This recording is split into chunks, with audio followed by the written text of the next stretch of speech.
Avec des sous, vous le savez, on peut gagner de l'argent. Il suffit de placer ses sous sur une assurance vie, un livret A, en achetant des actions, des obligations, des SCPI, bref, plein de placements. Mais avec des sous, je veux dire avec des vraies pièces de monnaie, comme celle-ci, vous pouvez aussi gagner de l'argent. Alors pas avec n'importe quelle pièce bien sûr, mais avec des pièces de collection.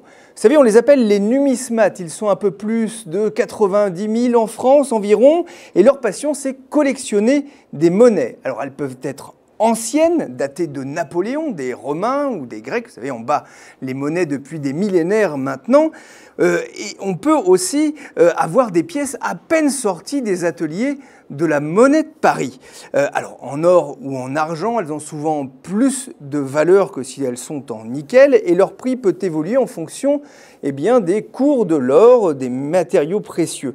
Mais ce qui fait la valeur d'une pièce, outre son bon état de conservation, c'est beaucoup plus sa rareté. On va prendre un exemple avec une pièce de la monnaie de Paris, le Taj Mahal, 1 kg d'or, ce qui au cours actuel fait environ 35 000 €. Il faut savoir qu'elle s'est vendue il y a 2 ans 100 000 €. Alors certes, il y avait des diamants Cartier dessus sur la coupole du célèbre mausolée indien, mais surtout, cette œuvre d'art n'a été fabriquée qu'à 29 exemplaires, ce qui explique donc en grande partie sa valeur. Un autre exemple, une pièce de 2 francs peut s'échanger sur Internet, tenez-vous bien, jusqu'à 800 €, plus de 2500 fois sa valeur faciale. Alors pas toutes, inutile de chercher dans votre porte-monnaie vos vieilles pièces de 2 francs, c'est uniquement celles qui ont été fabriquées en 1991. Cette année-là, la France n'en a produite que 2500 exemplaires.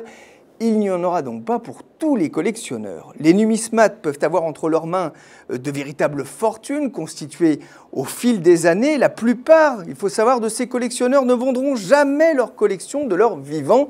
Mais l'histoire montre que les pièces de monnaie peuvent aussi constituer un très bon placement, comme les pièces de 5 000 € en or de la monnaie de Paris que vous pouvez voir, 2000 pièces qui se sont vendues en quelques heures seulement et qui vaudront toujours au minimum 5 000 €.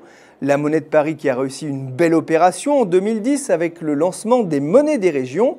Plus de 10 millions de pièces se sont vendues dans plus de 3000 bureaux de poste. Alors la plus recherchée, il faut savoir que c'est la pièce de 10 € de Mayotte, vendue uniquement sur cette île non loin de Madagascar. Certains collectionneurs ont rivalisé d'imagination pour pouvoir se les procurer. Le cas par exemple d'un collectif de pompiers qui n'a pas hésité à monter sur tout le territoire national une sorte d'association pour échanger les pièces. Le cas aussi, m'a-t-on dit, d'un ancien gendarme qui a sillonné toute la France pour mettre la main sur les 27 pièces émises chaque année pendant 3 ans. Et pour tout savoir sur la numismatique, rendez-vous dans le supplément patrimoine des Échos ou sur le site leséchos.fr.